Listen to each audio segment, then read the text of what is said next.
Hello all and welcome to our YouTube channel Fabulous Edus. दोस्तों, हमने अपने BBC series, जिसका मतलब है बेसिक बिफोर कोचिंग ना, बेसिक बिफोर कोचिंग, कोचिंग से पहले जो आपको बेसिक आना चाहिए, उसके 2 लेक्चर्स हम कर चुके हैं। हम क्या करेंगे, शुरू में आपको हर चीज़ का थोड़ा थोड़ा बताएंगे, फिर अगले इसी की हर चीज़ और बढ़ा के फिर बताएंगे, फिर थोड़ा और बढ़ाएंगे और इस लेवल तक पहुंचा देंगे कि आप अपने कोचिंग क्लास में जाएं तो आपको हर चीज़ समझ में आए। ये लेक्चर अगर किसी ने मैथ पढ़ रखी है 11th-12th में, उनके लिए नहीं है। ये सिर्फ उनके लिए है जिनको मैथ, जो आर्ट्स के सब्जेक्ट स्टूडेंट्स हैं या फिर जो कॉमर्स के स्टूडेंट्स हैं, इनफैक्ट साइंस के भी स्टूडेंट्स हैं, जिनको मैथ का बेसिक ही ठीक से क्लियर नहीं है होता क्या है। तो हम बिल्कुल मिनिमम लेवल से लेके चल रहे हैं ताकि दुनिया में, भारत में हर जगह जितने बच्चे हों उनको ये फ़ायदा हो सके, उनको कभी कन्फ्यूज़न ना हो, उनको कोई प्रॉब्लम ना हो समझने में चीज़ों को। हमने LCM HCF देख लिया था, अब हम देखेंगे LCM। ओके, तो अब हमें देखना है LCM। देखिए LCM क्या है, लोवेस्ट कॉमन मल्टीपल है ना। हमने HCF देखा था, हाईएस्ट कॉमन फैक्टर, जो फैक्टर सब में कॉमन। अब लोवेस्ट कॉमन मल्टीपल का मतलब समझिए। मल्टीपल क्या होता है, वो नंबर जो किसी से मल्टीप्लाई करके बना हो। जैसे मान लीजिए 4 है, तो 4 के मल्टीपल क्या क्या हो सकते हैं। 4 को 2 से मल्टीप्लाई कीजिए 8 हो सकता है, फिर और 3 से मल्टीप्लाई कीजिए 12 हो सकता है, ये फिर 16 हो सकता है। तो ये सारे नंबर 4 के मल्टीपल हैं, मतलब इनके अंदर एक फैक्टर 4 भी होगा। देख लीजिए 4 × 2, 4 × 3, 4 × 4। तो मल्टीपल वो होता है कि जो नंबर किसी नंबर से मल्टीप्लाई होकर, जैसे 4 के ये मल्टीपल है, ऐसे ही आपके 6 के मल्टीपल भी होंगे। 6 के मल्टीपल देखिए, आपका एक 12 होगा, एक 16 है आपका, फिर 16 के बाद मैं जाता हूँ 20 पे, फिर 24 होगा। ओके, इस तरह से। अब 12 का देखिए, 6 का 12 है, 18 भी मल्टीपल है 6 का, 6 × 3 4 है ना, 6 × 4 24, 6 × 5 30।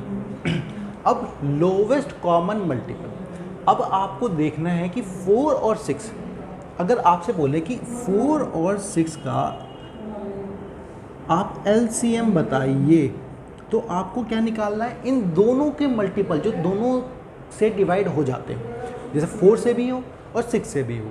तो अब देखिए इसमें 8 तो है नहीं, यहाँ पे देखिए 12 एक आता है जो कॉमन है, यहाँ पे देखिए 24 एक आता है जो कॉमन है, ऐसे और चलते जाएंगे। तो मैं इनको लिख देता हूँ, 12 बनता है ना।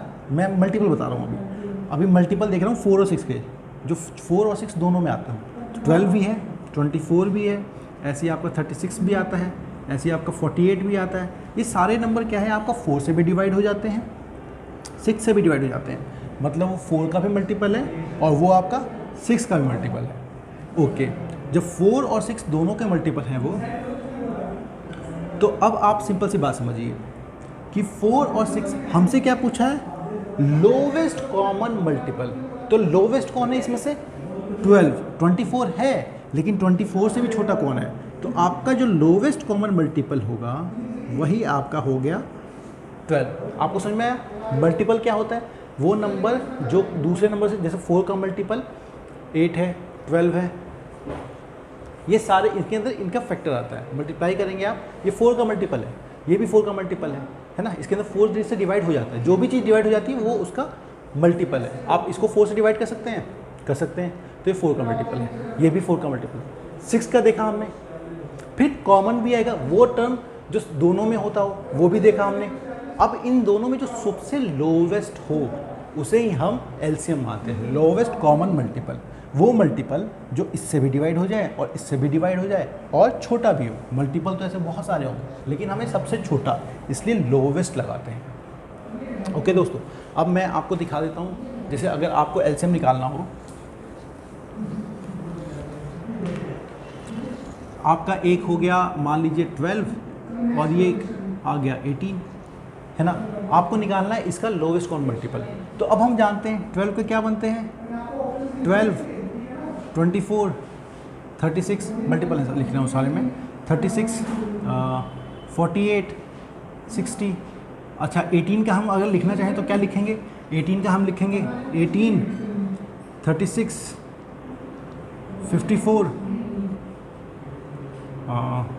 72, यहाँ पे देखिए 60 इधर भी 72 आएगा। अब देखिए 12 और 18 में कॉमन कौन से मल्टीपल बन रहे हैं, आपका 18 है नहीं, ये देखिए 24 नहीं है, 36 एक बन रहा है, एक 72 भी बन रहा है, और आगे जाएंगे आप तो और भी बहुत सारे मल्टीपल बनेंगे। लेकिन हमें क्या चाहिए, लोवेस्ट कॉमन मल्टीपल। यहाँ पे लोवेस्ट कॉमन क्या आ रहा है, 36 आ रहा है, तो वो हमारा यहाँ का इन दोनों का एलसीएम है।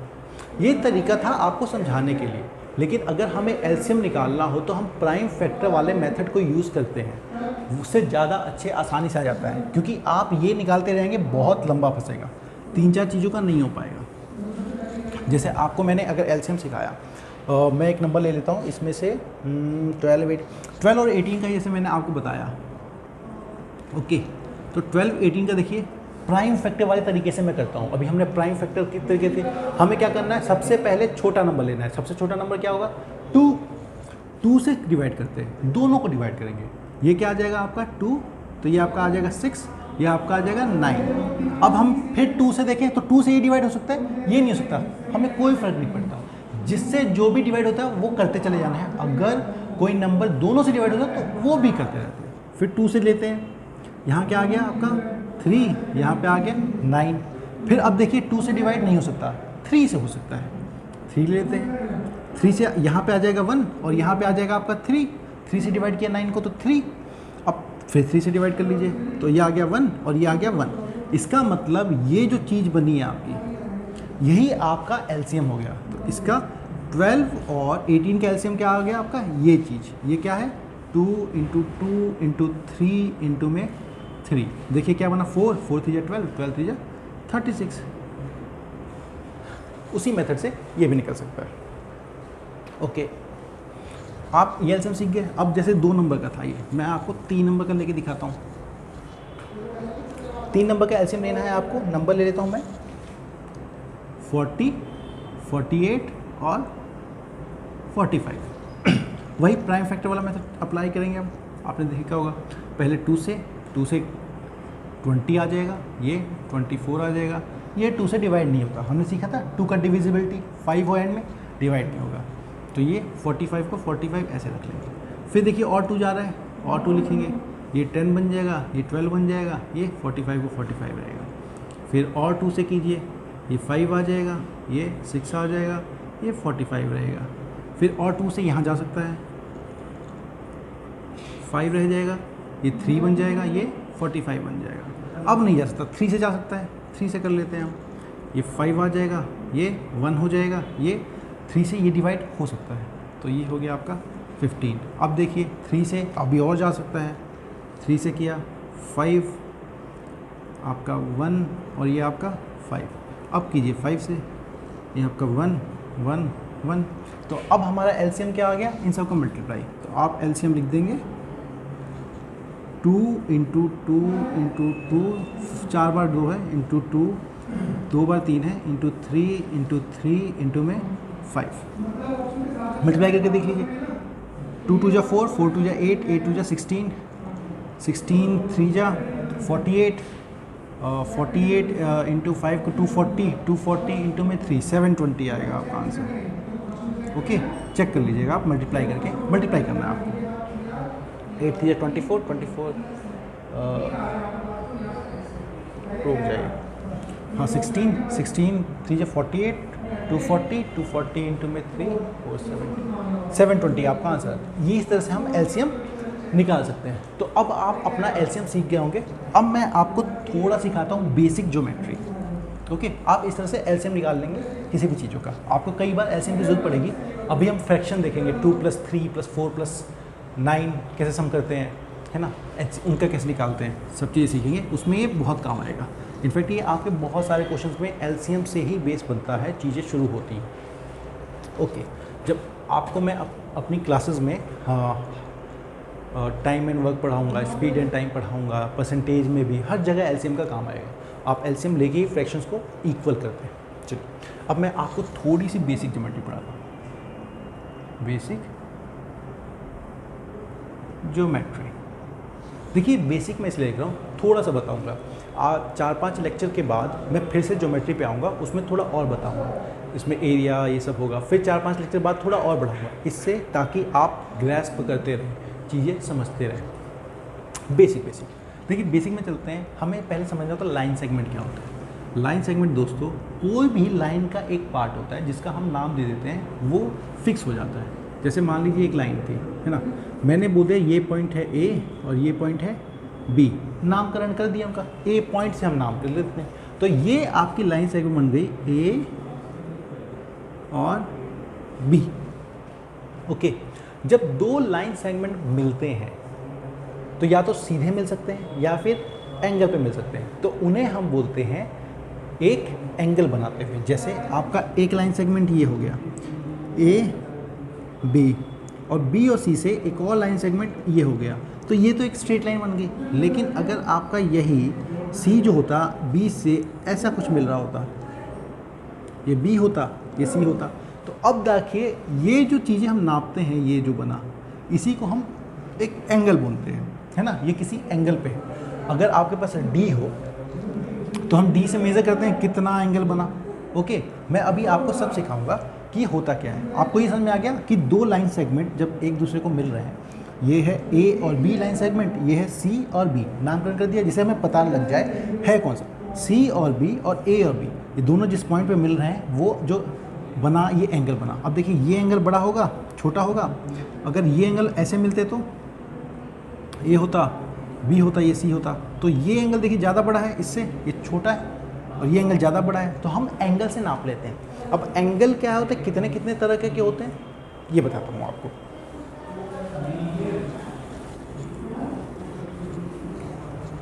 देखिए एक होता है आपका एक्यूट एंगल। एक्यूट एंगल का मतलब वो एंगल, देखिए आप प्रोटेक्टर नापेंगे तो आपका जीरो से लेके एंगल जो होता है पूरा यहाँ तक, अब यहाँ पे 0 डिग्री स्टार्ट होता है, यहाँ पे पूरा घूम के आए तो 180 डिग्री होता है। एक्यूट एंगल वो एंगल होता है जो 90 डिग्री से कम आए, मतलब वो हमेशा आपका वो एंगल, ये एंगल जो 90 डिग्री से छोटा हो। ओके, फिर आपका आता है एक राइट एंगल। राइट एंगल जैसे अगर आपका कोई बोल रखा हो कि 45 डिग्री एंगल है तो 90 डिग्री से कम है, वो एक्यूट एंगल हो गया। कोई आपको बोले 80 डिग्री है तो 90 डिग्री से कम है, वो एक्यूट एंगल हो गया। अब आपका आता है राइट एंगल। राइट एंगल को दोस्तों हम हमेशा ऐसे दिखाते हैं, ये आपका ए, ये बी और ये सी, नाम दे दिया मैंने। ये राइट एंगल का मतलब वो एंगल जो हमेशा 90 डिग्री हो, वो से कहते हैं राइट एंगल। वो एंगल हमेशा 90 डिग्री के बराबर होता है, वो राइट एंगल। अब आपका क्या है, राइट एंगल हो गया। अब आपका एक आता है ऑब्ट्यूस एंगल। ऑब्ट्यूस एंगल वो एंगल दोस्तों जो 90 डिग्री से बड़ा हो, ये एंगल देखिए, ये हो गया आपका ए, ये हो गया आपका बी और ये हो गया आपका सी। तो वो एंगल जो आपका 90 डिग्री से तो बड़ा हो पर 180 डिग्री से छोटा हो। जैसे आपका मैं बोल दूं 135 डिग्री, तो देखिए 135 डिग्री आपका 90 डिग्री से बड़ा है और 180 डिग्री से छोटा है, तो ये हो गया आपका ऑब्ट्यूस एंगल। फिर 180 डिग्री से बड़ा किस कहते हैं, उसको कहते हैं हम reflex angle. Okay, reflex angle का मतलब वो एंगल, जैसे आपका मान लीजिए ये लिया मैंने, ये एंगल देखिए, ये एंगल आपका 180 डिग्री से बड़ा है ना, ए बी सी, तो रिफ्लेक्स एंगल ये वाला एंगल होगा, ये आपका 180 डिग्री से बड़ा होता है। तो जैसे कोई एंगल है 220 डिग्री, ये 180 डिग्री से बड़ी है, तो इसे कहते हैं रिफ्लेक्स एंगल। तो 180 डिग्री एंगल क्या होगा दोस्तों, 180 डिग्री का एंगल का मतलब है वो लाइन आपकी स्ट्रेट लाइन बन रही होगी। ओके, आप नहीं देख लिया 180 डिग्री यहाँ से 180 डिग्री का मतलब है ये ए है, ये बी है और ये सी है, ये एंगल आपका 180 डिग्री होगा। तो कोई भी दो लाइन सेगमेंट जो आपस में बिल्कुल मिल जाए, बिल्कुल स्ट्रेट हो जाए, वो 180 डिग्री का एंगल एक दूसरे के साथ बनाते हैं। आप इन सब चीज़ों को समझ लीजिएगा और अच्छे से समझ लीजिए, इसको देख लीजिए, याद कर लीजिए, क्योंकि ये बार बार इस्तेमाल होने वाला है, तो भूलिएगा मत। अब मैं आपको इसके बाद बताता हूँ थोड़ा ट्रायंगल, समझिए। चलो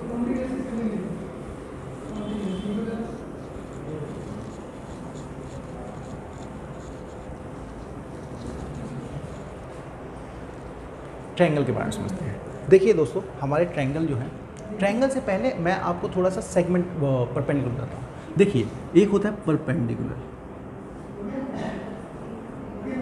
परपेंडिकुलर का क्या मतलब है, एक लाइन सेगमेंट अगर दूसरे लाइन सेगमेंट पे 90 डिग्री बनाए तो वो उसका परपेंडिकुलर है।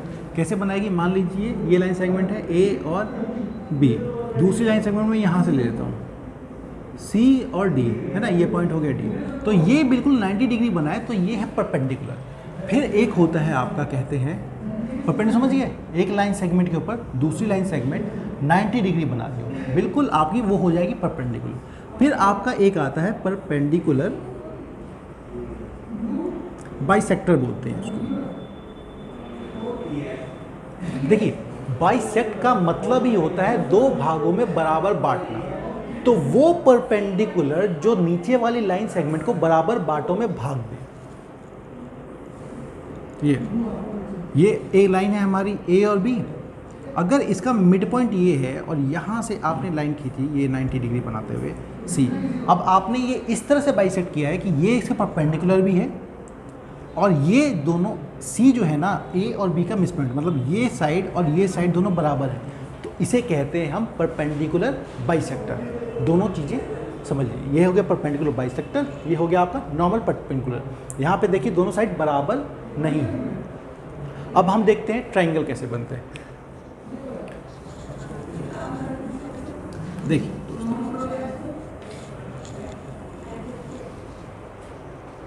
ट्रायंगल समझने के लिए आप ये समझिए, जब तीन लाइन सेगमेंट एक दूसरे को मिल जाए और तीनों एक दूसरे के साथ एंगल बनाए वो बन जाता है ट्राई एंगल। तीन एंगल मतलब ट्राई एंगल, है ना। लाइन सेगमेंट देखिए हमने, दो लाइन सेगमेंट जो देखी हमने, अब तीसरी लाइन सेगमेंट और जोड़ कर दिया और तीनों एक दूसरे को टच कर रही हो। जैसे ये देखिए एक लाइन सेगमेंट है ए, ये हो गया बी, ये एंगल बना रहा होगा इसे सी, और सी और डी, सी और ए फिर मिल जाए, ये आपका बन गया ट्राइंगल। इसे बोल देंगे हम एंगल ए, इसे बोल देंगे एंगल बी, इसे बोल देंगे एंगल सी। अब ट्राइंगल भी दोस्तों आपका क्या है, तीन तरह के होंगे। तीन तरह की कौन सी, एक होता है आपका दोस्तों एक राइट एंगल ट्रायंगल बोलते हैं, और उसकी एक होगा आपका इक्विलेटरल ट्रायंगल।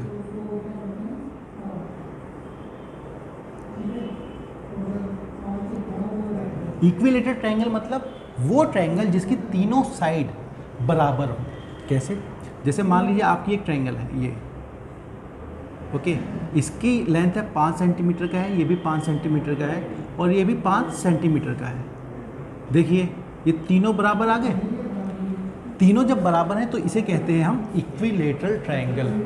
अब आपके एक और चीज़ याद रखिए, इक्विलेटरल ट्रायंगल में जो तीनों साइड बराबर हैं तो तीनों एंगल भी बराबर होते हैं, और एक ट्रायंगल में तीनों एंगल का सम, मतलब angle a plus angle b plus angle c, ये 180 डिग्री होता है। और जब तीनों बराबर हों तो तीनों के तीनों 60 डिग्री होते हैं, है ना। 60 डिग्री ये भी होगा आपका, 60 डिग्री ये भी होगा आपका, 60 डिग्री ये भी होगा आपका। इक्विलेटरल ट्रायंगल वो जिसकी तीनों साइड बराबर हों, और तीनों साइड अगर बराबर हैं तो तीनों एंगल भी बराबर होंगे, जो कि 60 डिग्री होंगे। ओके, नॉर्मल सी बात है, आप समझ लीजिए। चलिए अब आपका ये इक्विलेटरल ट्रायंगल हो गया। अब मैं आपको समझाता हूँ। एक बनता है आइसोसेलेस ट्रायंगल, ठीक है। इसमें क्या होता है, आपकी दो साइड तो बराबर होंगी पर तीसरी साइड उनके बराबर नहीं होगी। जैसे मान लीजिए मैं एक ट्रायंगल लेता हूँ ऐसा, ये हो गया हमारा ए, ये हो गया हमारा बी, ये हो गया हमारा सी। अब ए बी की वैल्यू है हमारी मान लीजिए 5 सेंटीमीटर, 5 सेंटीमीटर, ये 7 सेंटीमीटर। तो अब आप सिंपल सा देखिए, आपकी ए बी साइड है 5 सेंटीमीटर लेंथ की, ए सी साइड है 5 सेंटीमीटर लेंथ की, और बी सी साइड है 7 सेंटीमीटर की। मतलब ये दो साइड तो बराबर है पर तीसरे के बराबर नहीं आ रही, तो इसी को हम कहेंगे आइसोसेलेस ट्रायंगल, जिसमें आपकी दो साइड बराबर हो और तीसरी साइड उसके बराबर नहीं, है ना। दो बराबर दिख रही हैं आपको, तीसरी बराबर नहीं दिख रही। अब आइसोसेलेस की एक और बात होती है, आपकी ये दो जो साइड बराबर होती है उनके साथ वाला एंगल, ये एंगल और ये एंगल, ये भी बराबर होते हैं। अगर मान लीजिए ये आपका 40 डिग्री है, मान लीजिए, तो अगर ये भी एंगल आपका 40 डिग्री हो जाएगा, जो साइड बराबर वो एंगल भी बराबर। और हमको पता है ट्रायंगल में तीनों एंगल का सम कितना होगा 180 डिग्री। चलिए अब आपको इसी के बीच में एक होता है स्केलन ट्रायंगल। ये कौन सा ट्रायंगल होता है? वो ट्रायंगल जिसकी तीनों के तीनों साइड एक दूसरे से मिलती ना हो, तीनों की तीनों ही अलग हो। जैसे ये ट्रायंगल ले लिया मैंने, इसकी वैल्यू है 3, इसकी वैल्यू है 4, इसकी वैल्यू है आपकी 6।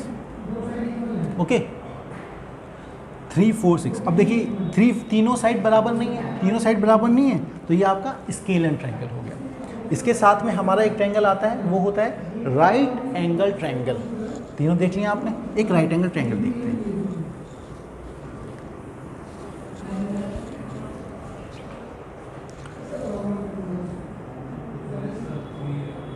राइट एंगल्ड ट्रायंगल, ये क्या होगा?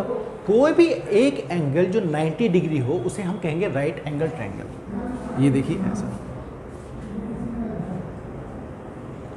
ये हो गया A, ये हो गया B, ये हो गया C।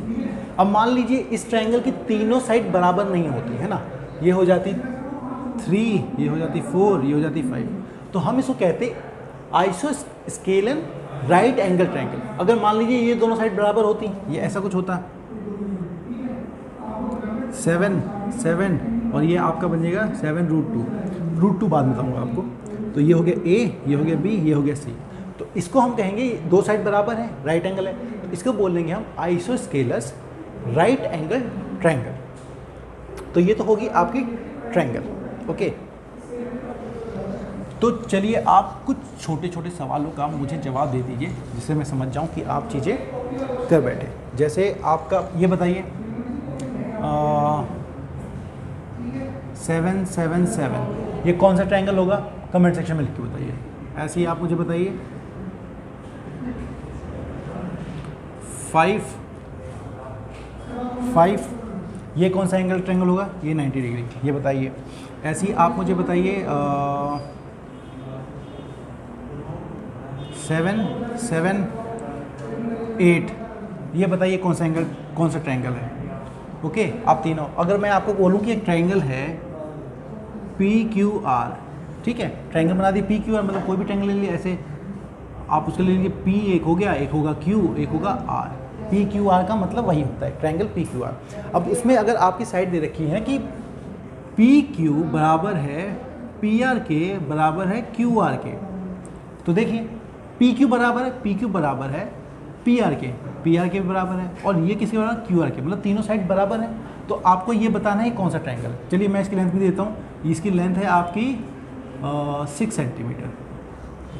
तो अब आप मुझे कमेंट में लिख के बताइएगा कि किसके बराबर है। अब मैं ये बेसिक ज्योमेट्री में ट्रायंगल हो गया। अब देखिए अगर दो राइट एंगल ट्रायंगल को मैं मिला दूँ, एक तो ये ओके, और एक और राइट एंगल ट्रायंगल में यहाँ से बना के यहाँ कर दूँ, ये भी 90, ये भी 90, अब ये भी 90 बनेगा और ये भी, यही रेक्टेंगल होता है। रेक्टेंगल है ना, रेक्टेंगल मतलब क्या होता है? उसकी एक लेंथ होती है, एक ब्रेड्थ होती है, दोनों अलग होती हैं। अगर लेंथ और ब्रेड्थ दोनों बराबर होती तो उसे ही हम कहते हैं स्क्वायर। स्क्वायर में क्या होता है? चारों साइड बराबर होती है, मतलब इसकी अगर से A है, ये A है, ये A है, तो ये भी A होगा। ओके, तो इस तरह से आप समझ सकते हैं चीज़ों को। बेसिक है बिल्कुल, ट्रायंगल क्या होता है, राइट एंगल पे कौन सा ट्रायंगल होगा, और आइसोस्केलस कौन सा ट्रायंगल होगा, बिल्कुल बेसिक को करेंगे, आगे बढ़ेंगे। आपको आगे आने वाले चैप्टर में मैं ये बताऊंगा नेगेटिव क्या होता है ना। हम लिखते हैं -5 फिर -4, ये -5 का मतलब क्या होता है। ऐसे ही एक लाइन सीरीज पे हम माइनस कहाँ जाते हैं, इक्वेशन कैसे बनती हैं, x+3 x-5 x- चीज़ें, तो है ना। पैरेललोग्राम भी इसमें मैं बता दूं, एक होता है पैरेललोग्राम। उसका मतलब होता है वो चारों साइड जो एक दूसरे के पैरेलल, पहले समझते हैं सेम डिफरेंस। ये पैरेलल है इसके, है ना, और ये साइड आपके पैरेलल है इस साइड के, ये साइड इसके पैरेलल, मतलब बिल्कुल सेम डिस्टेंस पे चल रही है, ये इसके सेम डिफरेंस पे चल रही है। ओके, चलिए तो हम जल्दी मिलेंगे आपको अपने नए लेक्चर में, लेक्चर नंबर 4 में, जिसमें हम आप कवर करवाएंगे आपकी छोटी छोटी और दूसरी चीज़ें, है ना। BBC लेक्चर सीरीज इसी तरह जारी रहेगी। आप प्लीज़ अपने दोस्तों को ये शेयर कीजिए ताकि वो भी अपनी चीज़ सीख, है ना, basic before coaching. Thank you and all the best.